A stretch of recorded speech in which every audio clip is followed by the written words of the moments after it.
الدين النصيحة قلنا لمن قال لله ولكتابه ولرسوله ولأئمة المسلمين وعامتهم. بسم الله الرحمن الرحيم. الحمد لله رب العالمين، وصلى الله وسلم وبارك على نبينا محمد وعلى آله وصحبه أجمعين. Allah Azza wa Jal dit dans son livre, dans Surat Al-Anfal, le butin, Surat numéro 8, verset 29, Ya ayyuhalladhina amanu in tattaqullaha yaj'al lakum furqana wa yukaffir ankum sayyi'atikum wa yaghfir lakum wallahu dhul fadlil azim. Ô vous qui croyez, si vous craignez Allah, il vous donnera le discernement, il effacera vos méfaits, vous pardonnera vos péchés, et Allah est le détenteur de la grande grâce. Allah a commencé ce verset en interpellant les gens qui ont cru, ceux qui ont concrétisé la foi en Allah et en son messager, et qui appliquent les principes de l'islam. Il est rapporté que Abdullah ibn Mas'ud, le noble compagnon, radiyallahu an, disait: lorsque tu entends l'appel d'Allah à ceux qui ont cru, alors prête une oreille attentive, car il s'agit soit d'un bien que tu vas devoir accomplir, ou d'un mal dont tu vas devoir t'abstenir. Dans ce verset, il est question de la crainte d'Allah, qui est le fait de s'abstenir de ce qu'Allah a interdit et d'accomplir ce qu'Allah a ordonné, et de certains de ses bénéfices qui sont au nombre de 4 dans ce verset.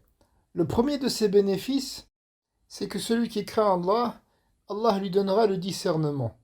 Or, le discernement, ça renvoie à la science, car c'est avec la science qu'on peut faire le discernement entre le vrai et le faux, entre ce qui est conforme à la sunna du prophète sallallahu alayhi wa sallam et ce qui fait partie de l'innovation, à ce qui est licite et ce qui est illicite, ce qui mène à l'agrément d'Allah et ce qui mène à son courroux.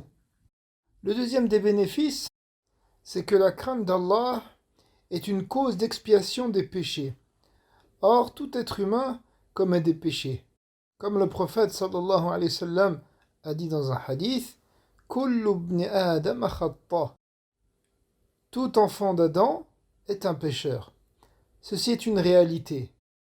Et par la cause de la piété, Allah expie les fautes commises. Et cela renvoie au fait que la personne est facilitée dans l'accomplissement des bonnes œuvres, conformément à ce qui est dit dans plusieurs versets du Coran, notamment la parole d'Allah Azza wa Jal, Innal hasanati yudhibna as-sayyi'at. Les bonnes actions effacent les mauvaises. Le troisième bénéfice, c'est que la piété engendre le pardon d'Allah Azza wa Jal, qui englobe non seulement le pardon de la faute, mais également le fait de la dissimuler aux yeux des gens. De plus, dans ce verset, il est mention de l'expiation des fautes et du pardon, ce qui englobe les petits péchés et les grands péchés. En effet, les grands péchés ne sont pardonnés que par le repentir sincère ou le pardon d'Allah dans ce bas monde ou dans la vie future.